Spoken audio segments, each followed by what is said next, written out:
भविष्य दर्शन चैनल में आपका हार्दिक स्वागत है। भविष्य दर्शन चैनल आपके लिए लेकर आ रहा है 12 भाव में 12 राशियों का फल। इस संदर्भ में आज हम बात करते हैं द्वितीय भाव की।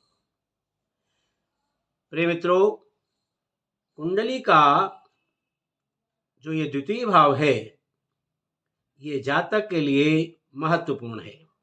इसे धन भाव भी कहा जाता है।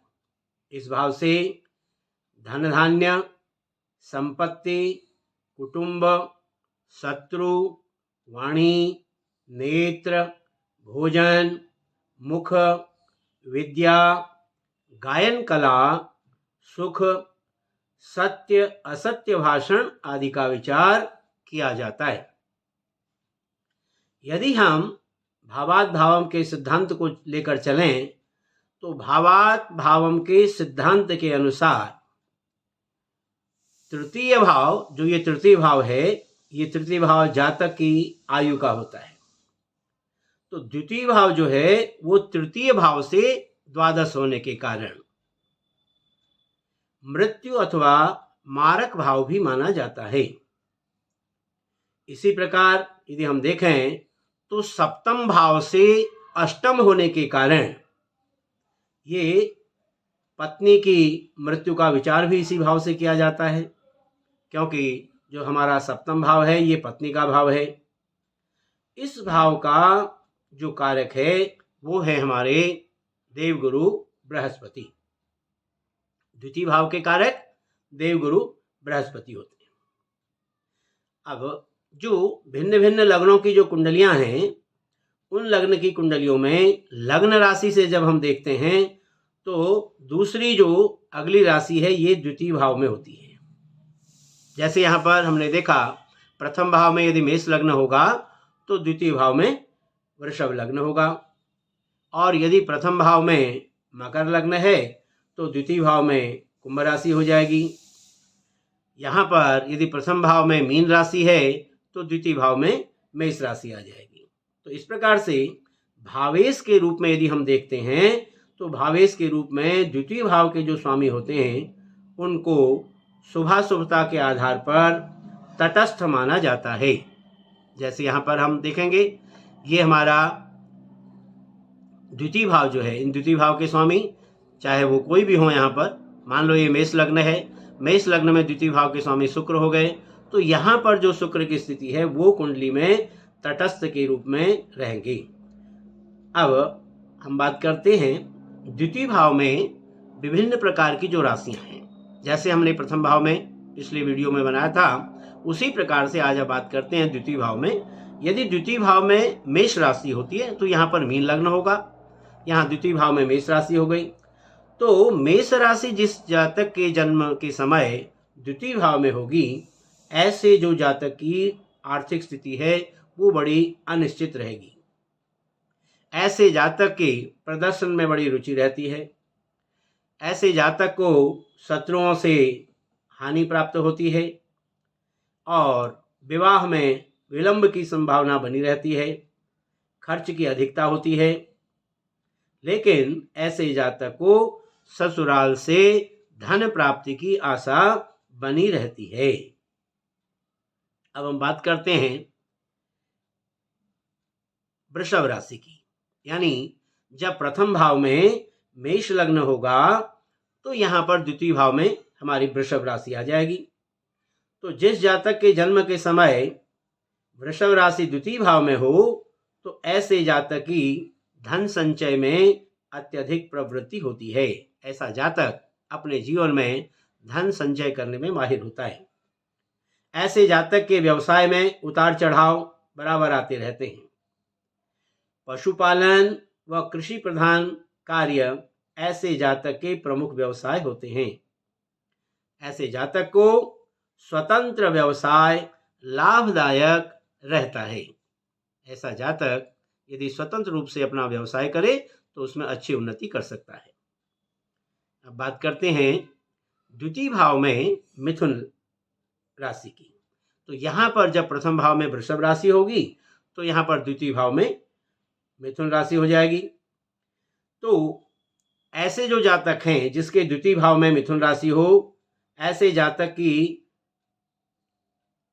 जो आर्थिक स्थिति है वो बड़ी कमजोर होती है। ऐसा जातक जो है अपने स्वतंत्र व्यवसाय की अपेक्षा नौकरी में ज़्यादा अच्छा रहता है, नौकरी उसके लिए लाभप्रद होती है। ऐसे भाव में मिथुन राशि यदि द्वितीय भाव में जिस जातक के हो, उसे अच्छे मित्रों की अधिकता उसके जीवन में होती है। और ऐसे जातक को यदि हम व्यवसाय की बात करें तो विद्युत व्यवसाय ऐसे जातक के लिए अत्यंत लाभदायक रहता है। अब बात करते हैं यहाँ पर कर्क राशि की। तो जब यहाँ प्रथम भाव में मिथुन राशि होगी या मिथुन लग्न होगा तो द्वितीय भाव में हमारी कर्क राशि आ जाएगी। तो जिस जातक के द्वितीय भाव में कर्क राशि हो, ऐसा जातक स्वभाव से बड़ा कंजूस प्रवृत्ति वाला होता है। वह अपने परिश्रम से धन संचय करता है। प्रदर्शन से आर्थिक स्तर पर विपरीत प्रभाव उसके जीवन में पड़ता है, लेकिन आकस्मिक व्यय की भी अधिकता होती है। और जहाँ तक व्यापार की बात है, व्यवसाय की बात है, यहाँ पर ऐसे जातक को काष्ठ के व्यापार से अत्यंत लाभ की प्राप्ति होती है। या हम ये कह सकते हैं कि ऐसा जातक यानी कि जिसके द्वितीय भाव में कर्क राशि हो, ऐसा जातक यदि अपने काष्ठ का व्यापार करे तो वो उसके लिए जीवन में अच्छा लाभदायक होता है। अब बात करते हैं सिंह राशि की। जिस जातक के द्वितीय भाव में सिंह राशि हो तो ऐसा जातक स्वभाव से बड़ा भावुक होता है। जातक की जो प्रवृत्ति है वो धन संचय की होती है, परंतु व्यय भी जो है ऐसे जातक का अधिक होता है। धन के अभाव में कार्य जो है ऐसे जातक का कभी रुकता नहीं है। ऐसे जातक की राजनीति में अत्यंत रुचि होती है। और जहाँ तक व्यवसाय की बात करते हैं तो ऐसे जातक के भाग्य पक्ष में सरकारी सेवा अत्यंत लाभदायक सिद्ध होती है। बात करते हैं द्वितीय भाव में कन्या राशि की। यानी जिस जातक के द्वितीय भाव में कन्या राशि हो, ऐसा जातक जो है वो परिश्रम के उपरांत भी कम संपन्न रहता है। यानी जितनी वो मेहनत करता है, जितना वो परिश्रम करता है, उसका फल जीवन में उसको नहीं मिल पाता। और निर्णय लेने में विलंब से, यदि किसी भी प्रकार के निर्णय लेने में यदि उसे विलंब होता है तो उसे आर्थिक हानि उठानी पड़ती है। उद्योग व व्यापार से उसे हानि होती है। प्रारंभिक जीवन में आर्थिक विपन्नता रहती है। या हम ये कह सकते हैं जीवन का जो प्रारंभिक वो है समय है, उसमें जो है धन की कमी उसके जीवन में बनी रहती है। लेकिन पारिवारिक संपन्नता ऐसे जातक को मिलती है। अब बात करते हैं तुला लग्न की। यानी कि जिस जातक के द्वितीय भाव में तुला राशि हो, यानी कि प्रथम भाव में जब कन्या राशि होगी, कन्या लग्न होगा, तो द्वितीय भाव में तुला राशि होगी। तो ऐसा जातक जो है वो अपने जीवन में धन के मामले में सामान्य रहता है। आलसी होता है, दिवा स्वप्न दृष्टा होता है, दिन में सपने देखने वाला, गुरु व मित्रों का सम्मान करने वाला होता है। जो इसका पैसा है वो अच्छे कार्यों में खर्च होता है। प्रदर्शन व शान शौकत पर अधिक व्यय करने वाला ऐसा जातक होता है। प्रतिभाशाली होता है। ऐसे जातक को व्यापार व होटल व्यवसाय से लाभदायक यानी कि लाभ की प्राप्ति होती है। हम ये कह सकते हैं कि ऐसा जातक जो है यदि होटल व्यवसाय का काम करे तो उसे लाभ की प्राप्ति जीवन में होगी। अब बात करते हैं द्वितीय भाव में वृश्चिक राशि की। यानी जब तुला लग्न प्रथम भाव में होगा तो द्वितीय भाव में हमारी वृश्चिक राशि आ जाएगी। तो ऐसे जातक की आर्थिक स्थिति जो होती है वो बड़ी अस्थिर होती है। यानी जीवन में धन के मामले में उतार चढ़ाव चलते रहता है। धनेश मंगल, अब यहाँ पर देखा वृश्चिक राशि है तो वृश्चिक राशि के स्वामी है मंगल। तो धनेश मंगल के बली होने पर, यदि कुंडली में मंगल बली हो तो ऐसा जातक जो है धनी होता है, प्रतापी होता है और दीर्घायु को प्राप्त होता है। अब यदि धनेश मंगल जो है कुंडली में बलहीन हो तो ऐसी स्थिति में जातक को भाइयों के कारण हानि उठानी पड़ती है। पत्नी अल्पायु होती है, जीवन ऐसे जातक का कष्टप्रद रहता है और ऐसे जातक को लघु उद्योग व व्यापार से लाभ की प्राप्ति होती है। अब बात करते हैं यानी कि धनु राशि की। जिस जातक के द्वितीय भाव में धनु राशि हो, यानी कि लग्न जो है जब वृश्चिक होगा तो द्वितीय भाव में धनु राशि आ जाएगी, तो ऐसा जातक जो होता है वो प्रायः अर्थ के मामले में बड़ा लापरवाही बरतता है, पैसे की किसी कद्र को समझ नहीं पाता।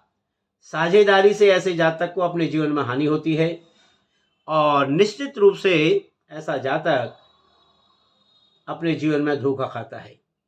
आर्थिक उतार चढ़ाव ऐसे जातक को देखना पड़ता है। विद्वान होता है, पुत्रवान होता है, अपनी विद्या और बुद्धि के बल पर धन संग्रह कर लेता है। ऐसे जातक को नौकरी की तुलना में स्वतंत्र व्यवसाय लाभदायक रहता है। अब बात करते हैं मकर लग्न की, यानी कि जब प्रथम भाव में धनु लग्न होगा तो द्वितीय भाव में मकर राशि होगी। तो मकर राशि यदि जिस जातक के द्वितीय भाव में हो तो ऐसा जातक बड़ा सौभाग्यशाली होता है, बड़ा कल्पनाशील, योजना प्रधान, यानी कि कोई भी कार्य यदि करता है तो बड़ी योजनाबद्ध तरीके से अपने कार्य को करने में सक्षम रहता है। ऐसे जातक के जो मित्र हैं वो बड़े अच्छे सहायक उसके होते हैं। उच्च लोगों से ऐसे जातक का संपर्क बराबर बना रहता है। अब यहाँ पर जो मकर राशि है, मकर राशि के स्वामी हैं शनि, यानी कि धनेश। शनि जो है जब कुंडली में बली हो तो ऐसी स्थिति में जातक को धन संग्रह व कृषि से लाभ प्राप्त होता है। लेकिन यदि शनि या धनेश वो निर्बल हो गए कुंडली में तो पत्नी ऐसे जातक की अल्पायु होती है तथा भाइयों व मित्रों से ऐसे जातक को प्रायः हानि उठानी पड़ती है। अब बात करते हैं हम यहाँ द्वितीय भाव में कुंभ राशि की, यानी जब यहाँ पर प्रथम भाव में मकर लग्न होगा तो यहाँ पर द्वितीय भाव में हमारी कुंभ राशि आ जाएगी। तो कुंभ राशि वाले जो जातक हैं वो प्रायः आर्थिक संपन्नता उनको अपने जीवन में मिलती है, धन की कोई कमी उनके जीवन में नहीं रहती है। आय के अनेक स्रोत उनके पास होते हैं, विभिन्न प्रकार से धन बराबर उनके जीवन में आते रहता है। राजनीति, लेखन, प्रकाशन, व्यापार एवं पत्रकारिता रुचि के इनके प्रमुख क्षेत्र होते हैं। ऐसा जातक जो है वो राजनीति में भी जा सकता है, अपने लेखन में भी जा सकता है, अपने प्रकाशन के व्यवसाय में भी जा सकता है और बिजनेस में, किसी भी प्रकार के बिजनेस में जा सकता है और पत्रकारिता में भी ऐसे जातकों की प्रमुख रूप से रुचि रहती है। ऐसे जातकों को बाग बगीचों से लाभ की प्राप्ति होती है, लेकिन जीवन में भाई बहनों का अभाव भी दिखाई देता है। ऐसे जातक को प्रायः विश्वासघात से हानि की संभावना होती है। ऐसा जातक स्वतंत्र रूप से कोई व्यवसाय नहीं कर सकता। यदि वो स्वतंत्र रूप से अपना व्यवसाय करना चाहे तो उसमें प्रायः हानि होने की संभावना बनी रहती है। ऐसे जातक को हमेशा साझेदारी से ही जो है लाभ की प्राप्ति होती है। यानी हम ये कह सकते हैं कि जिस जातक के द्वितीय भाव में कुंभ राशि हो, ऐसे जातक को साझेदारी से ही जो है अपना व्यापार करना चाहिए। अब हम बात करते हैं मीन राशि की, यानी कि जब प्रथम भाव में जब कुंभ लग्न होगा तो द्वितीय भाव में यहाँ पर मीन राशि आ जाएगी। तो जिस जातक के जन्म के समय में द्वितीय भाव में मीन राशि हो, ऐसा जातक जो है धर्म के प्रति बड़ा आस्थावान रहता है, अपनी विद्या से और बुद्धि से धन कमाता है। ऐसे जातक को पैतृक संपत्ति का लाभ भी प्राप्त होता है। ऐसे जातक की जो प्रवृत्ति है वो धन संचयी प्रवृत्ति होती है। आय के अनेक स्रोत इसके जीवन में आते हैं। व्यय को नियंत्रित करके चलता है, फिजूल खर्ची इनके जीवन में नहीं होती है। निर्णय लेने में यदाकदा ये विलंब जरूर कर लेते हैं, अपनी भावुकता पर नियंत्रण रखते हैं। सफल व धनी होते हैं अपने जीवन में। चिकित्सक, दवा प्रतिनिधि, दवा विक्रेता, शेयर क्रय विक्रय आदि व्यवसाय ऐसे जातकों के लिए लाभदायक होते हैं। प्रिय मित्रों, यह था 12 भाव में 12 राशियों के फल पर द्वितीय भाव की चर्चा। आशा है आपको यह वीडियो पसंद आई होगी। यदि आपको यह वीडियो पसंद आई हो तो आप हमारे वीडियो को लाइक करें, शेयर करें और हमारे चैनल को सब्सक्राइब करना भी न भूलें। फिर इसी प्रकार की नई वीडियो लेकर के आपके सामने उपस्थित होंगे। तब तक के लिए आप सभी का हार्दिक धन्यवाद।